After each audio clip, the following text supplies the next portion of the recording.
What's up, YouTube? Dan the Platinum Man here with the second game for this month, Forspoken. I have heard through the grapevine, reports, YouTube videos, memes, and more that this game, to put it bluntly, is hot, spicy garbage. However, per my own morbid curiosity, I had to check this game out just to see how truly bad it is. So, let's see just how bad this game is and how hard the platinum is. So, we get introduced to Frey, the protagonist. As a black woman in New York City, she shows she is basically destined, divinely preordained to be one thing and one thing only: a career criminal. In the opening scenes, we learn that Frey, who will now be continually referred to as dumb bitch, has squandered every opportunity afforded to her. She was correctly abandoned as a baby, passed around to multiple foster homes, somehow graduated high school, has gotten into trouble with gangs, and the game starts off with the dumb bitch in court for the third time for grand larceny. However, much like in the real world, the judge decides to give the dumb bitch another chance, despite this being her third appearance in court, which would normally put the dumb bitch in jail for 21 years, in addition to first pleading not guilty and then immediately admitting to the crime. Also, this is supposed to be an arraignment where no sentencing occurs and the amount of bail must be posted. No matter the case here, the dumb bitch should not be free in any circumstance. She should only be carted off to jail, either to await trial or be put away. We are not off to a good start at all. We also learn the dumb bitch is obsessed with cats. So, to summarize, dumb bitch is basically a stereotypical black woman whose only notable characteristic beyond this stereotype is her love of cats. The game gives us literally zero reason to root for the dumb bitch to succeed throughout the game's entire course. As we leave the courthouse, some gang members show up, ready to shoot the dumb bitch as she owes them money. So, we have a hella lame escape sequence where we get introduced to what is supposed to be one of the game's selling points: parkour. It kinda sucks though. It feels slow, but it will be upgraded soon. We manage to escape, finds the dumb bitch is also a squatter, and is about to skip town with the money she stole and her cat. Instead of doing the sensible thing of leaving either right that second or in an hour or so, the dumb bitch goes to bed, thinking she'll just bail the next day. The dumb bitch soon wakes up to find out that her place is on fire.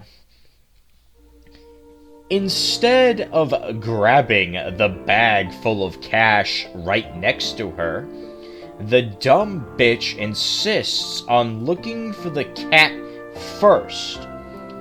Despite cash being, fucking flammable.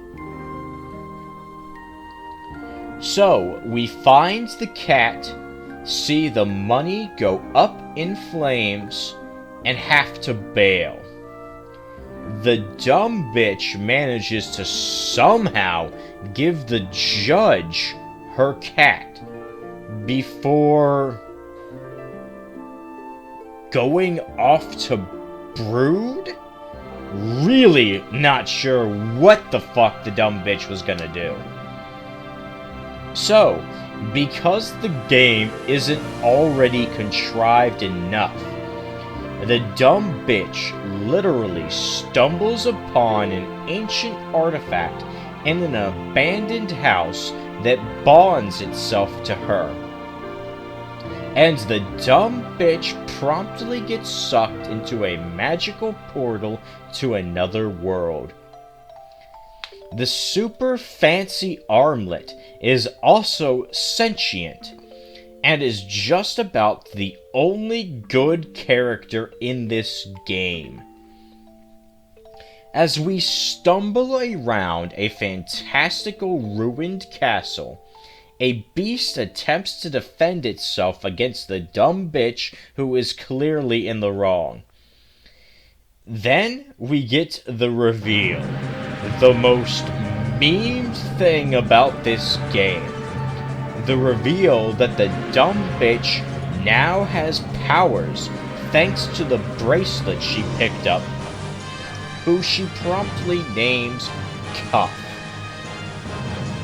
See, this is where the game somehow goes more downhill. With the powers the dumb bitch now has, we get magical parkour and combat magic, which, in spite of the obvious cool factor inherent to these things, are somehow the worst part of the game. Yes, somehow these factors are even worse than the super one-dimensional characters that have less depth than wet toilet paper. They are somehow worse than the pointless banter that fills every 30 seconds of exploration when you're not in combat. And the combat is inherently unintuitive. The combat feels similar to the infamous game series, but it's done much worse. It's slow, unresponsive, and incredibly shallow, despite getting many more options as the game goes on. Not to mention that in most places, enemies blend into the backgrounds of the environment, so there's a distinct lack of cohesion. Then, there's the magic-enhanced parkour. At first, the parkour is worse than the slowest of the Assassin's Creed games. It's even slower than Breath of the Wild. Then, with the magic enhancements, the dodging is supposed to be better.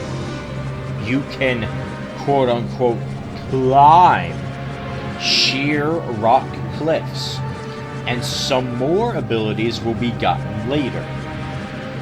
In a way, the magical parkour is reminiscent of Dream Drop Distance's flow motion. Yet, both of these core fundamental aspects suffer from the same issues: an inherent lack of flow. Webster's dictionary defines flow as to move in a continuous stream like water, or to proceed smoothly and readily. This game lacks flow in its story, its movement, and its combat. We've already discussed some issues with the story, but it somehow only gets worse from here. The combat has you constantly stopping and starting, using the triggers to attack. By tapping R2, you can shoot, but it's not related to your physical button pressing speed. The dumb bitch has to wind herself up to actually shoot, and is limited to a few shots at a time. Every magic has a basic shot attack and 3 charge options, which take forever to charge up, even after getting their upgrades. The shots are all slow, painfully slow. And on the other hand, the dumb bitch also gets access to other abilities with L2, which have arduously long cooldowns. Seldom will you use the abilities more than once in combat, simply due to their insanely long cooldowns. Combat as a whole is very stop and start, lacking any pretense of flow. There's also a partial shielding that Cuff can provide, along with a strange counter that you can perform. If you knock an enemy down and they stay down, you can do a finishing move if you're close enough. Beyond the stop and start nature of the knockoff Infamous combat, if strong enough or continual attacks bring you to 1 HP, you will have a second chance and a timer to dodge, hide, run away, or whatever to heal up a bit more.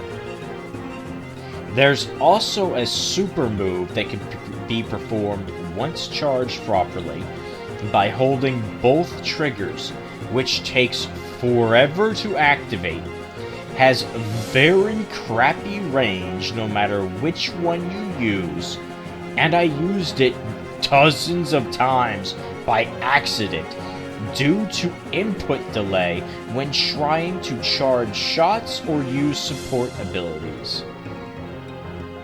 This inherent input delay ruins the counters too, making combat as a whole unreliable. So, combat is a bust? What about the magic parkour? Well, without powers, it's no Assassin's Creed.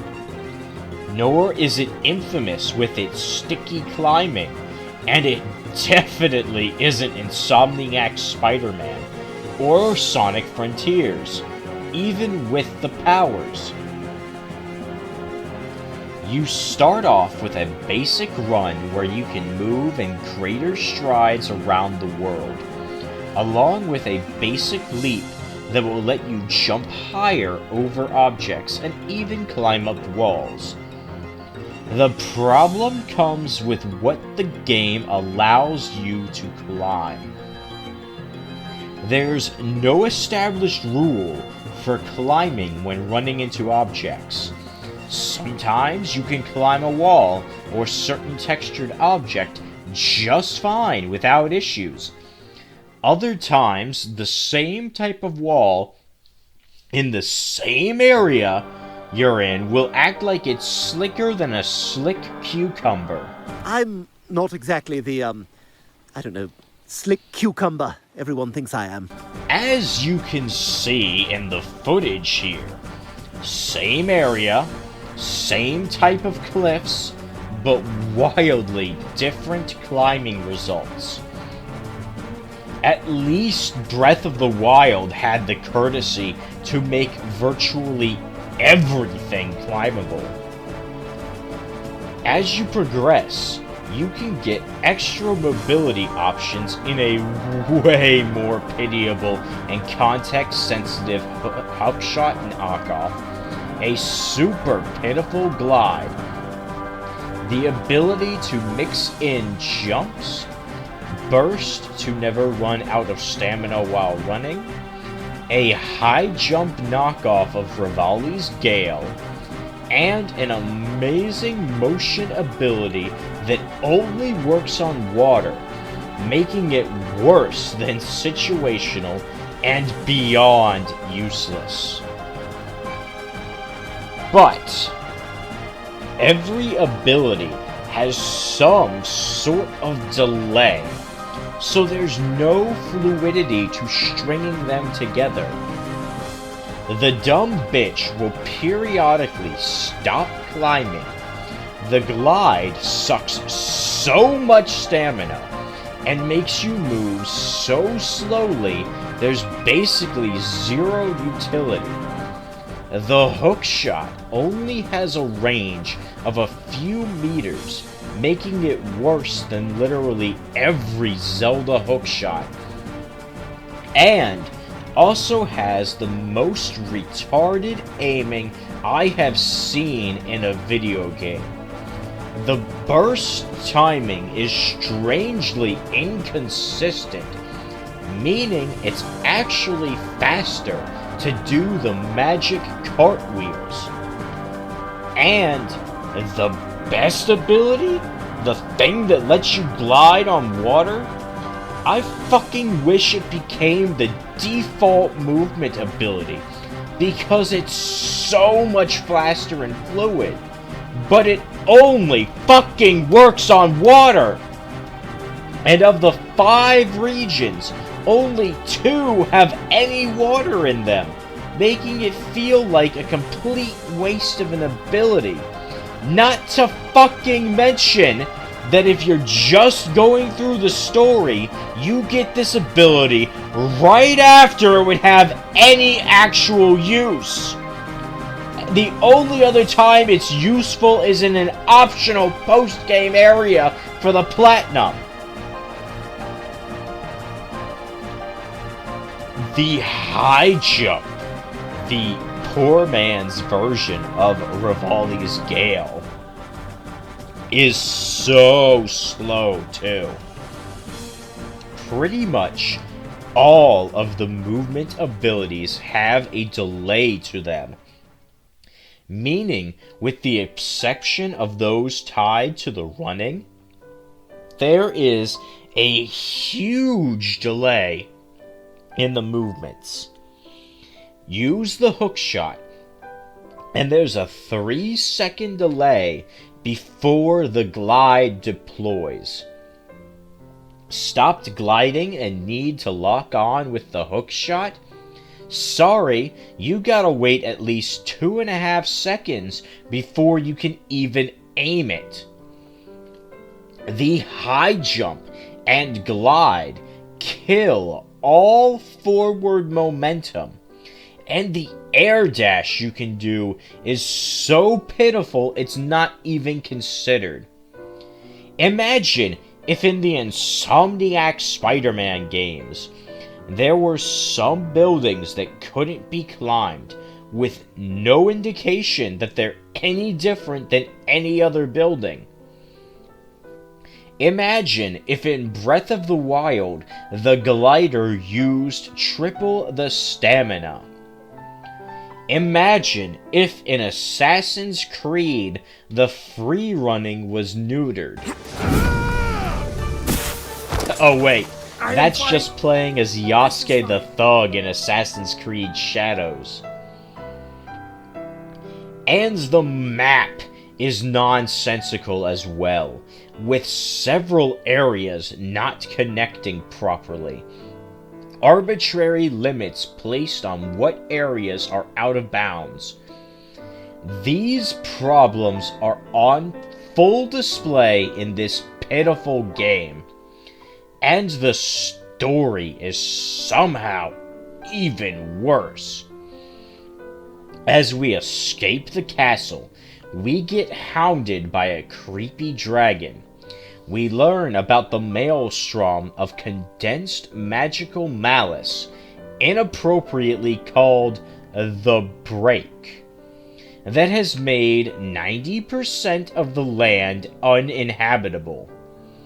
This can also coalesce in storms that cause more devastation. Corpses are reanimated as zombies, and humanity has its sole remaining bastion in a single city. This city fucking sucks! They disable your magic and free running in town, so your movement is heavily neutered. Nothing connects logically, and the town is too small to warrant or justify using the parkour, but simultaneously too big to warrant not using it. In short, it's more pointless padding, and it's yet another fucking flaw that ruins this game's playability. Upon arriving at town, the dumb bitch is detained, easily and questionably, and in a sham hearing because the dumb bitch won't stop talking to her imaginary friend, she gets thrown in jail. We then have an agonizingly slow, forced stealth section to escape with generic redhead peasant girl. As we escape, another filthy street urchin steals the dumb bitch's phone. Man, everyone in this game is just unlikable, aren't they? The generic redhead has ulterior motives. The council is corrupt and fearful, and even the basic people are just all retarded. So, we get sent on a generic fetch quest to recover books from an abandoned guild building. But instead of books, we find a generic corrupted scholar, who we bring back instead. Oh, I forgot to mention, the dumb bitch's motivation for this entire game is to get back home where she belongs. Bitch, you have no home, and wanted to leave, and now you have magic, so why the fuck would you go back to New York, or even want to?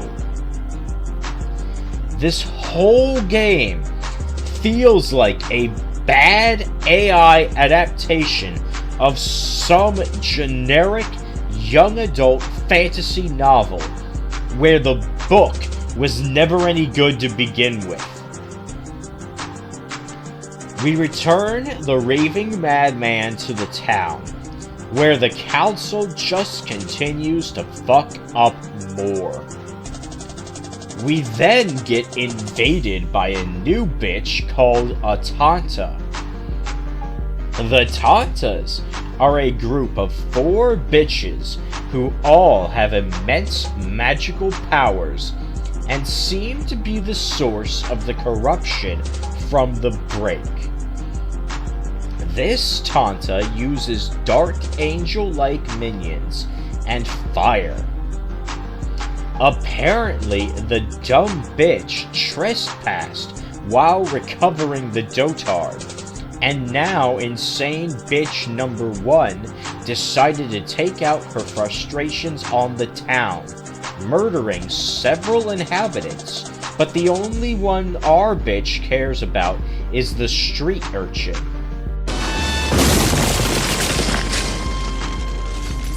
And nothing of value was lost. While I say good fucking riddance, the dumb bitch wants revenge. So we storm the castle of the Fire Tanta and have a very annoying boss fight, since the fire bitch loves to summon minions with shields that aren't tough, just annoying to fight. We slay the fire bitch and absorb her powers, finally giving us a close-range combat option, along with the pitiful hookshot that sucks ass. You would think that being halfway through the game and finally getting more combat options, essentially doubling them, would be interesting, fun, or something. It's more like it just gives us more tedium.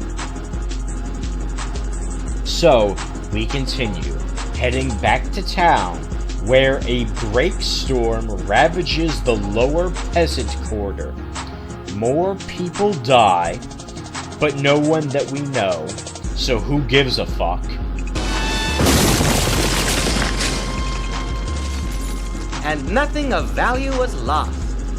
And then, after some annoyingly slow fetch quests, get threatened by a child with a knife that feels like the whole scene, including the voice acting, was done with AI, we get sent to the water region of the land to gather resin and herbs.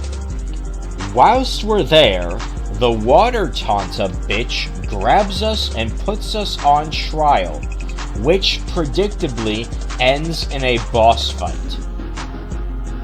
After beating another insane bitch, we get another flavor of ranged attacks.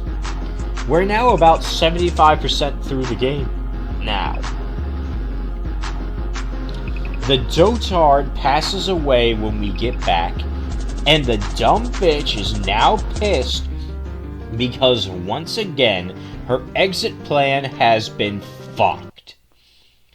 This, of course, pisses off the entire population of the town, since the dumb bitch says she's done and wants to do nothing.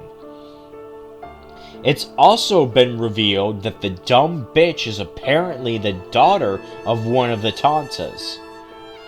So the dumb bitch wants to confront her mother in the ruined castle area that we first spawned in at. But as we leave town, another Tanta subjects us to illusions. We get stuck in a painfully slow illusion sequence, culminating in a dumb section of running through a knockoff Mysterio version of New York with a shitty boss fight whose gimmick is periodically removing your senses. This isn't fun, it's just tedious. So now the dumb bitch has been transported to the final region of the map and must kill the Tanta to get her powers. We have to deal with this Tanta's annoying minions and their spawners, where we must destroy these lamps to progress. And when we find the Tanta, she's already done us the courtesy of pre-murdering herself. Then we get the so-called reveal. This whole time, Cuff has actually been evil, and has been theoretically the catalyst and cause behind the Tanta's insanity and the break itself. Cuff reveals his true form and strips the dumb bitch of her powers. We then get Deus Ex Machina to relive the past memories and regain the dumb bitch's powers, which were inside her all along. What you really wanted was inside you all along. Are you crazy? I was just gonna tell you that your fire's down! And gain access to the final set of powers. Lightning powers that focus more on AoEs and painting targets to focus on them. Somehow, the lightning powers are the slowest powers in the game. Fucking Luminous production employees better not still be gainfully employed. Ass clown retards. So, after the stupidly long memory sequence of seeing how the land went to shit and getting our powers back, along with learning that the dumb bitch's mom is the dragon from the start of the game, we get a choice. End the game now, or go to the end game. So the end the game now option is just stupid. She goes back to New York, gets the cat, and goes, okay, fucking now what? If we choose to go to the end game, we confront Cuff and have a lengthy but not challenging boss fight. We unlock the ability to open portals to warp a bit in combat, but the controls suck and the range and time suck even more for this ability. The game somehow even fails to make the final Dragon Rider moment badass. It's just a fucking chore. Then at the end, it's revealed that Cuff has once again been absorbed. Now, the main game can be sped through. I played on default, as the other difficulty options don't actually make the game harder, they just make it more lengthy and tedious. Gear upgrades suck. The magic and movement suck. There really isn't a point to leveling up either, which sucks. So the game sucks as a whole. You can focus on the main story and be done in about 12 hours. The Platinum, however, is another story, as it is one of the most grindy and tedious Platinums I have done, without a single ounce of fun. I'd much rather be cheating in shogi, bashing my head with the RNG of Mahjong, and praying for the roulette to spin right in any Yakuza game any day over this shit in this failed, infamous knockoff. The game doesn't require you to 100% complete it, thankfully. The tedium comes from needing to follow 4 specific routes to fight 4 specific bosses for a single trophy, collect all the non-missable gear of cloaks, necklaces, and nails, completing 100 overworld sites being dungeons, towns, ruins, and the like, unlocking 80% of the archive, visiting 50 monuments, taming all of the familiars, and learning and upgrading all spells. The 4 beasts all guard a piece of equipment, so they must be slain. There are tons of places to check for nails, cloaks, and necklaces, and this will put you at about 70 of the 100 points of interest. You will also need to visit all 50 photo spots to show the kids in town, which only nets a trophy and does nothing except make the game longer, more padded, and tedious. There's an annoying mini-game for dancing for a trophy. It's just annoying because rather than being rhythm-based, it's more based on memory. To learn all spells, you will also need to visit every fountain in the overworld, which is a pain. These founts give the shimmy, burst, and glide, among others. Once all of the spells are learned, you then have to upgrade all of them.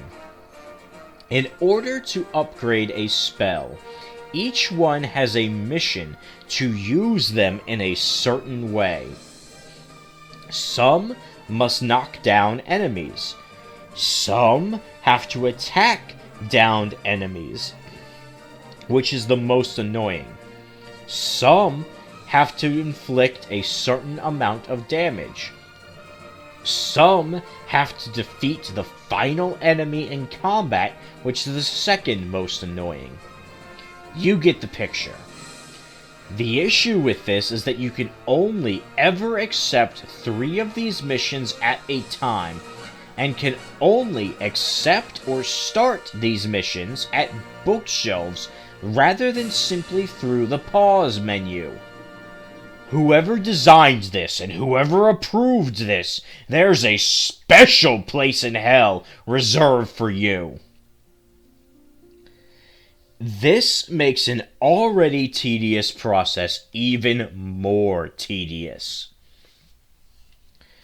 Oh, and to get all the cloaks and necklaces, you also need to get at least 64 old coins from the stupid puzzle chest to trade them at the secret shop in the water region to get the sewing kit to craft them. And to get the final trophy, you will need to do the remembrance battles against all of the bosses again in order to be able to say a full set of prayers. Most everything else will happen naturally through the grind of points of interest, monuments, combat, and exploration. This game had to be one of the shittiest games I have ever played. It's all flash and no substance. Everything is paper thin and shallower than a puddle of piss from a eunuch. The story sucked. The combat sucked. The music sucked. The environments sucked. The enemies and enemy variety sucked. And the magic parkour supremely sucked. Like, remember the arguments that infamous Second Son was made more so to show off the power of the PS4 with the particle effects, and which is why the powers of smoke, neon, and television were chosen? This is what this game feels like. With the magic trying to show off the power of the PS5, but lacking any substance beyond it. Enemies blend into the background. Nothing stands out as memorable beyond the grind and tedium. I honestly think this game is even worse than people have made it out to be. You don't even get a moment of quiet when you're not in combat. During exploration, Cuff is constantly talking to you, not only through the TV, but also through your controller. And they never shut up. He doesn't even shut up in combat now that I think about it. The Platinum is easily a 4.3 out of 10 for the sheer volume of tedious, uninteresting, and unrewarding busy work the game insists on making you perform. As for the patented Dan the Ranking Man rating, the game is a 12 out of 100.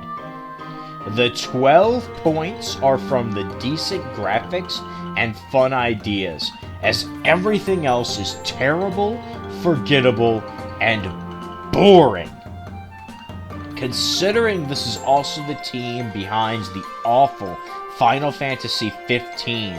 You know, the one they had to cut out about 50% of the game and sold it back as individual DLC. No wonder the studio was absorbed into Square Enix, and we haven't heard anything from them since. PSN Profiles says the Platinum takes around 50 hours. I managed to do it in about 38 and a half. I will not be revisiting this game ever, and will never check out the DLC. This entire experience sucked. Like and subscribe, hype the video, stay tuned to see how Star Trek Bridge Crew is, and remember, only losers think this game is any good, and only super losers rate this game as average or higher.